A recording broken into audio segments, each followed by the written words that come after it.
अब कभी नहीं छूटेंगे आपके फेवरेट टीवी शोज ZEE5 के साथ बिल्कुल फ्री। अब से हमारी सारी प्रॉब्लम्स खत्म। मैं अपने ऑफिस से एडवांस भी मांग लूंगी। मैंने जो वर्धा केस में सबूत इकट्ठे किए थे ना, उससे गिरी सर बहुत खुश है, तो वो मना नहीं करेंगे। तो मम्मी, जितने भी बिल्स है ना, आप सब मुझे दे दो, मैं सब भर देती हूँ। और चाची, बिजली के बिल की टेंशन लेने की बिल्कुल जरूरत नहीं है। अब रीत है तो क्या गम है? गम ये है कि तू बेटी है इस घर की। तेरी शादी हो गई है, अब बेटी की कमाई से घर चलाना। मम्मी, आपको पता है इस बारे में मेरा क्या सोचना है, और अगर आप लोग खुश नहीं रहोगे तो मैं खुश कैसे रह पाऊंगी? जब मेरे ससुराल वालों को कोई प्रॉब्लम नहीं है तो आपको परेशानी क्यों हो रही है? बिल्कुल सही। मैं रीत की बात से पूरी तरीके से सहमत हूँ। और शादी के बाद बेटियां पराई हो जाती हैं, ये सब पुराने जमाने की बातें हैं। और रीत तो नई पीढ़ी की नई सोच वाली लड़की है। बस भगवान ना इसकी भाभी उन्नति को थोड़ी सी अक्ल दे दे तो हमारे दुख भी ना सारे हट जाएं। चाची, उन्नति बहुत अच्छी है, बस छोटी है तो धीरे धीरे समझ जाएगी। वैसे उन्नति है कहाँ? कहीं दिखाई नहीं दे रही। बेटा, वो ध्रुव और उन्नति का झगड़ा अभी तक चल रहा है, बस इसीलिए थोड़ी परेशान है। तो बात करना उन दोनों से। आपने कह दिया तो समझो हो गया। मैं आती हूँ।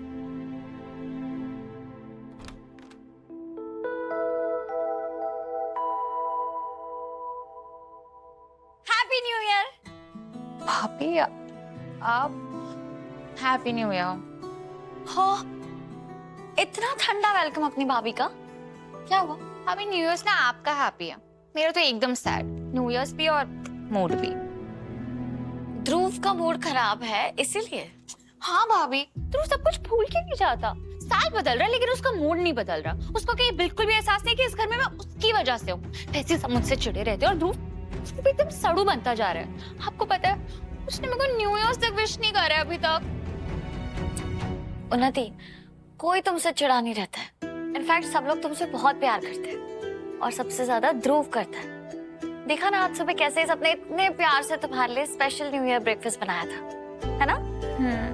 हाँ, ध्रुव का गुस्सा ना बुखार की तरह है। चढ़ता बहुत जल्दी है पर उतरने में थोड़ा सा टाइम ले लेता है। अच्छा भाभी, वैसे गुस्सा ना मेरा भी कम नहीं है। समझता क्या है वो अपने आप को? वैसे एक नुस्खा है मेरे पास, ध्रुव के गुस्से को फटाफट से उतारने का।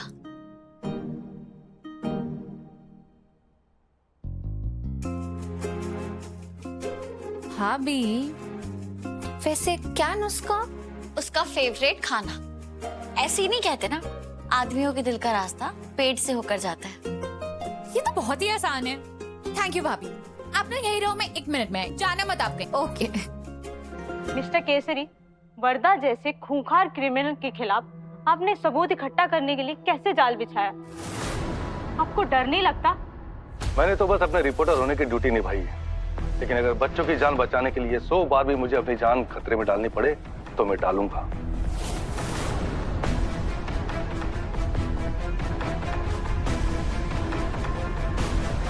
ये तो मेरे स्टिंग ऑपरेशन की कवरेज है, पर ये केसरी जी वहां कैसे पहुंच गए? ये आपने सही नहीं किया केसरी जी। मैं आपका सच सबके सामने ला कर रहूंगी।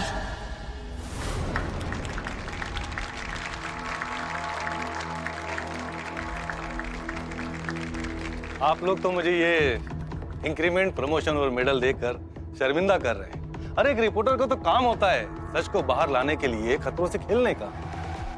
कितने खतरों से खेले हैं आप? ये रीत चौधरी यहाँ? बताऊं मैं सबको कि कितने खतरों से खेले हैं आप? मेरे किए हुए स्टिंग ऑपरेशन की रिकॉर्डिंग आप जैसे झूठे, मक्कार और बिकाऊ रिपोर्टर के पास कैसे आई? जवाब दीजिए केसरी जी, दीजिए जवाब।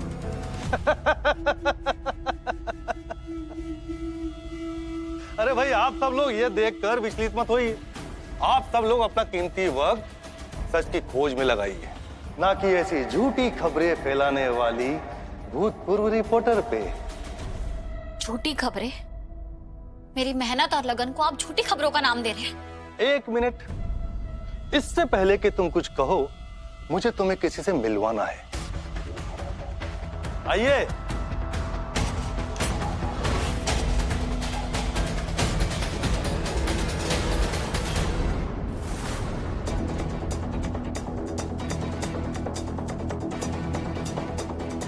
कई साल लग जाते मुझे इस पोजीशन तक पहुंचने में, जिसे केसरी जी ने चुटकियों में मुझे अपने चैनल में दिलवा दी।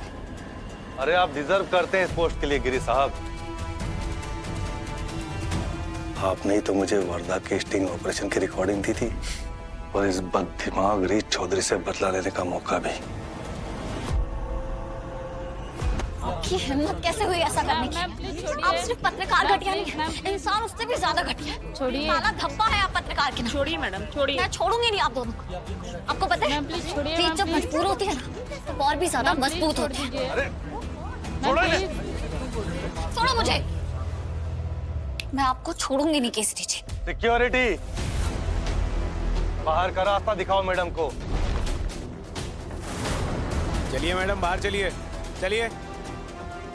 अभी तो मैं जा रही हूँ, लेकिन इसकी कीमत आप दोनों को चुकानी पड़ेगी। और मैं अपनी जॉब भी वापस लेकर आऊंगी। कैसे लोगी वापस? वैसे ही जैसे तुम्हारे पिताजी को उनकी इज्जत वापस मिली थी। वो तो अपनी इज्जत के लिए लड़ते लड़ते ऊपर चले। खबरदार केसरी जी, खबरदार जो मेरे पापा का नाम भी लिया तो।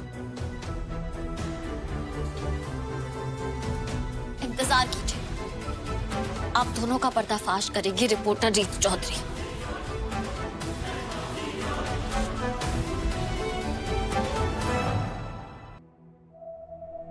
आपने मेरा मैसेज देखा था? पढ़ने की जरूरत ही नहीं पड़ी। क्या मतलब है आपका? मतलब कि ज्यादा समझदार इंसान हो या ज्यादा बेवकूफ, दोनों को ही समझाने का कोई फायदा नहीं होता, क्योंकि दोनों ही किसी की नहीं सुनते। और मैं कौन हूँ, अकलमंद या बेवकूफ? हमारे सामने अकलमंद और दुनिया के सामने बेवकूफ। वरना कौन इतनी मेहनत से किए गए स्ट्रिंग ऑपरेशन की दूसरी कॉपी नहीं बनाता, और जो इकलौता सबूत उसके पास है उसको किसी ऐसे को दे देता है जो वहां का मालिक भी नहीं है। सारा दिमाग मुझे पे इस्तेमाल कर लेती हो क्या? क्योंकि दुनिया के सामने तो तुम एक भोली भाली सी गुड़िया हो, जिसका लोग जब चाहे अपने हिसाब से इस्तेमाल कर लेते हैं। वाह, आपकी टाइमिंग की ना दाद देनी पड़ेगी। कोई बात नहीं, आप उड़ा लो मेरा मजाक और अच्छे से खुल के हंस लो, जितना हंसना है। देखो, तुम गलत इंसान पे गुस्सा कर रहे गुस्सा तो आएगा ना, पर मुझे कोई फर्क नहीं पड़ता, जिसको जो करना है करे। क्योंकि मैं आज भी यही मानती हूँ कि इस दुनिया में ज्यादातर लोग अच्छे ही होते हैं। कुछ गिने चुने घटिया लोगों की वजह से मैं सच्चाई के लिए लड़ना बंद नहीं करूंगी। ना ही मैं झुकूंगी, ना टूटूंगी, और हिम्मत तो बिल्कुल नहीं हारूंगी।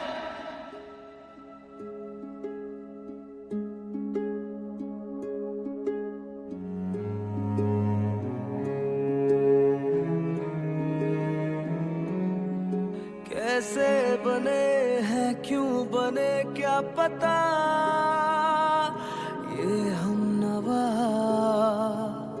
ये हम नवा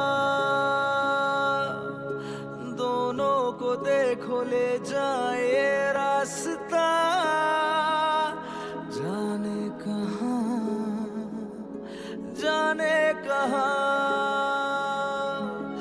मुमकिन है आगे जुड़ जाए धागे, दिल के बदले दिल मिले या फिर कोई गम मिले, प्यार मिले यूं ही जैसे जाने जाने हम मिले।